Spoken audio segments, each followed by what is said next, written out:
राजस्थान के झुंझुनू में एक अजीबोगरीब मामला सामने आया, जहां पर एक विमंदित युवक पहले तो मृत घोषित हो गया, उसके बाद जैसे ही उसको चिता पर लिटाया गया वो जिंदा हो गया। दरअसल मामला है झुंझुनू का। नमस्कार, मैं हूं छवि अवस्थी, आप देख रहे हैं द इंडिया मूव्स। झुंझुनू में एक विमंदित युवक को जब अस्पताल ले जाया गया तो उसे मृत घोषित कर दिया गया और उसके बाद उसे मोर्चरी में रखवा दिया गया। मोर्चरी में डीफ्रीजर में वो रखा रहा लगभग 2 से 3 घंटे तक। उसके बाद जब उसकी जो शव था उसको, जो उससे जुड़े हुए लोग थे, जिस संस्था का वो था, उसको सौंप दिया गया। अब वो संस्था के लोग जब उसका अंतिम संस्कार करने पहुंचे और चिता पर जैसे ही उस शव को रखा, अचानक से उस शव में हलचल होने लगी। जो आसपास के लोग थे वो घबरा गए और घबराना भी लाजमी था, क्योंकि इतने लंबा अंतराल हो गया था, 3 से 4 घंटे बीच में बीत गए थे और उसके बाद अचानक से शव में हलचल होने लगी। और जैसे ही शव में हलचल हुई, वहाँ मौजूद लोगों ने डॉक्टर को फ़ोन किया, एक एम्बुलेंस मंगाई, एम्बुलेंस में उसको रख कर दोबारा अस्पताल लाया गया। जैसे ही दोबारा अस्पताल लेके पहुँचे तो पता चलता है कि उस व्यक्ति की सांसें चल रही हैं। अब ऐसे में इस पूरे मामले के सामने आने के बाद चिकित्सा महकमे में हड़कंप मच गया। इसके जो मामला था, जांच के लिए कमेटी बिठा दी गई, डॉक्टर्स को भी निलंबित कर दिया गया, 3 डॉक्टरों पर गाज गिरी है।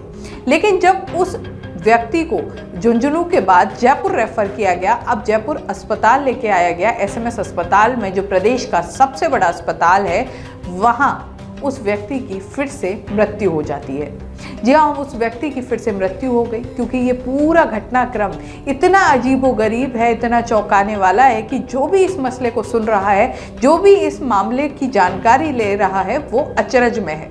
क्योंकि एक व्यक्ति जिसको मृत घोषित कर दिया जाता है, उसे मोर्चरी में रखवा दिया जाता है, उसके शव को 2 घंटे डीफ्रीजर में रखा रहता है, उसके बाद जब उसे चिता पे लिटाया जाता है और अचानक उसकी सांसें चलने लग जाती हैं, और फिर उसके बाद जब उसे अस्पताल लाया जाता है, रेफर करके जयपुर भेज दिया जाता है, दोबारा से उसकी मृत उसे घोषित कर दिया जाता है।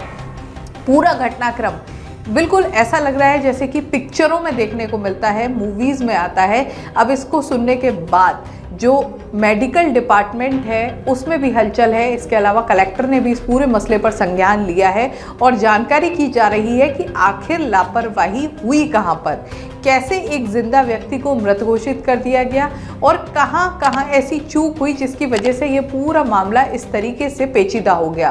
क्योंकि जैसे जैसे ये मामला सामने आया, उसके बाद इसकी संजीदगी से ही आप समझ सकते हैं कि कितना बड़ा ये मामला हो चुका है अभी। अब जिस तरीके से खबर है कि एसएमएस अस्पताल में उस विमंदित व्यक्ति को मृत घोषित कर दिया गया है, अब उसके बाद देखना होगा कि इस मसले पर जो जांच कमेटी बिठाई गई है उसमें क्या कुछ निकल के सामने आता है, और जिस तरीके से डॉक्टर्स पर भी कार्रवाई कर दी गई है उसके बाद और क्या एक्शन लिया जाता है। इस तरह की खबरों के लिए और आसपास अगर आपके भी कोई ऐसी घटना घटित होती है जो आपको लगता है कि ये खबर बन सकती है, तो हमें ज़रूर बताएं। नमस्कार।